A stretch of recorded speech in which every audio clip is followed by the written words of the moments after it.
Hi, I'm Crystal Carson, and we're here today with Gianni Kovacevic, author and investor. Now, you've been a big advocate of the new energy sector, the electrified automobile, and that inspired you to write your book, My Electrician Drives a Porsche. What's going on in the electric car movement right now? I mean, we're seeing so much in the news constantly about countries like Norway and all over the world soon to ban petrol and gas cars. What's happening right now? What's the current state? Yeah, when you talk about energy, it is perhaps the ultimate bumper sticker issue. And if you poll society, I don't care where you go in the world, people have all kinds of opinions. There's climate change, there's technology, there's the relevance of it. Is it possible? Can we do electric cars? Can we go away from fossil fuels for big energy? And I will suggest to people that slowly but surely the technology, the application, and how this pivot is going to occur is already arrived on our doorstep. And when you talk about initiatives that people want to do with respect to climate change, that is a really easy prescription to write, but a very difficult one to fill, where all of a sudden it seems like it's possible. Right. And that's what we're seeing with some of the countries in the world that are advocating the shift in 2015, China and Norway. I mean, it's a hot topic. And you actually drove an electric car, a Tesla, like multiple cities. Tell me about that adventure and what were you kind of trying to figure out through that process? Yeah, to do my book tour, we ended up taking a Tesla Model S and we drove it from Toronto to Boston to Florida to Tesla headquarters in California back to Vancouver.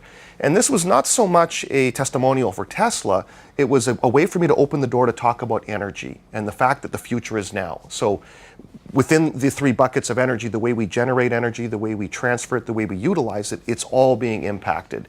But it works. The future is indeed now, and I think within our lifetime, within this next generation, you're going to see, you're not going to be able to distinguish where all of these initiatives go. And as you said, there's many countries now that are saying they're looking at banning the sale of fossil fuel vehicles for transportation. You also have ride sharing and you have things like Uber. And so how's that going to impact? The unintended consequences that are going to reverberate throughout industry, throughout government and society. It's a very exciting time, but we have to recognize, because I am an investor, there are going to be winners and there are going to be losers. Right. So you have to prepare yourself. Now, obviously at the forefront of all the cars, the conversation has been a lot about lithium, but you've also been involved in the copper industry for a long time. We know copper obviously transfers energy. Tell me a bit more about what the opportunities are in the copper sector for investment. McKinsey & Company, which are a consulting group, they did a really comprehensive report on the future of commodities. And they look at the big five. And oil, natural gas, coal, iron ore, and copper. And the bean counters have come to the conclusion, because as we adopt from fossil fuels, you're basically going into electrification. That's what it is. That's what green energy is.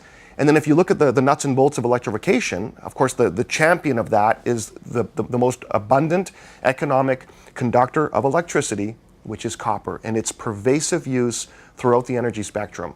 So they see copper demand growing by 40 to 50% in the next 20 years. Wow. Where's it going to come from? So as an investor, I'm hyper curious. We want to take a look at that. We want to follow that sector. Interesting. Well, thanks so much for joining us today.